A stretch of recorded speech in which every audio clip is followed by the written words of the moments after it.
In the late 19th century, a philosopher made a very specific clinical prediction about the next 200 years of human history. He argued that Western society was about to undergo a total cataclysmic collapse of meaning. The culture, he observed, was writhing in suspense. It was moving restlessly, violently, like a torrent rushing toward an unseen drop-off, terrified to actually look at where it was heading. His diagnostic manual for this coming catastrophe was compiled from raw, scattered notes and published after his cognitive collapse. It's titled The Will to Power, with a highly specific subtitle, An Attempted Transvaluation of All Values. Nietzsche defines this collapse as nihilism, a specific psychological condition characterized by the absolute repudiation of worth, purpose, and desirability. It is the moment when the highest values humanity holds suddenly lose their value, and the question, to what purpose, goes unanswered.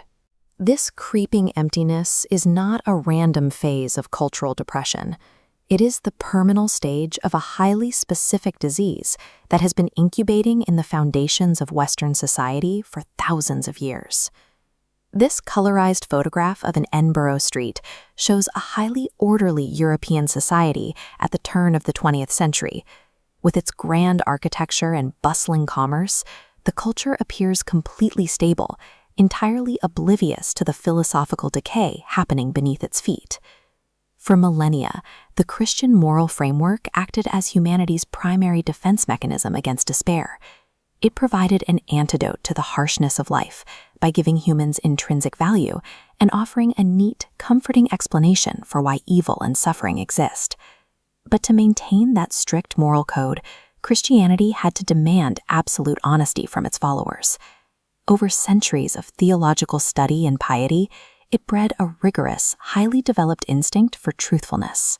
Eventually, that hyper-developed sense of truth turned its magnifying glass backward. Scholars, scientists, and the culture at large began demanding historical and scientific accuracy, slowly exposing the supernatural elements of Christianity as fictions. The immune system attacked itself. The obsessive pursuit of truth dismantled the very moral illusions people required to endure life. Without those comforting fictions to lean on, humanity was left staring into a dangerous, empty void. If the moral values that sustained us for so long are dissolving, we have to ask a difficult biological question. Where did this specific set of rules actually come from? The diagnosis is brutal. Prevailing moral values were not handed down from a divine authority on a mountain. They were engineered on the ground, by the physiologically exhausted and the weak, as a survival mechanism. Because they could not compete in natural physical strength or open combat, the weak had to wage a spiritual war of ruses and lies. We can visualize this dynamic as a system. Here you have two contrasting forces, the strong and the weak. To survive, the weak generate a web of abstract, restrictive rules to trap the strong. The first tactic is inversion. Natural, virile, life-affirming passions, the desire to conquer, to take, to exert power, are systematically slandered. Watch as the energy from the strong is blocked off, relabeled by the weak as sin or evil. The second tactic completes the trap. The inherent traits of the weak, their cowardice, their inability to act, their forced submission, are artificially elevated. Notice how these passive traits are highlighted and rebranded with glowing names like virtue, pity, and goodness. What we call modern virtue is actually a counterfeit coinage. It is a brilliant, insidious psychological tool, designed by the weak to castrate the strong and halt the natural evolution of humanity. When a patient realizes their entire moral worldview is a fabricated trap, the resulting collapse into nihilism is agonizing. But medically speaking, this is not the death of the patient. It is a fever breaking. This brings on a phase called the pessimism of strong natures. Rather than mourning the loss of old rules, strong minds actively demolish them. You can see this destruction as a rotting monument crumbling into dust, aggressively clearing the landscape.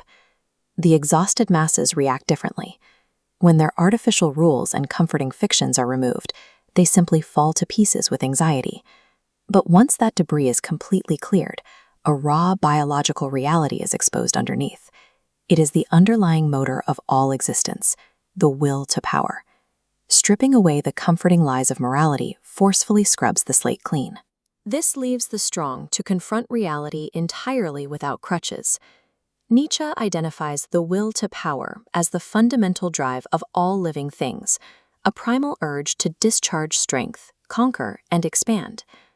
To cure the cultural disease, the prescription is a complete transvaluation of all values. We have to stop worshiping at the altar of exhaustion and pity. The new regimen is strict. We must learn to say nay to any instinct that makes us weak, and yea to everything that preserves and justifies our feeling of strength. Surviving the crisis of nihilism requires moving through it to the other side.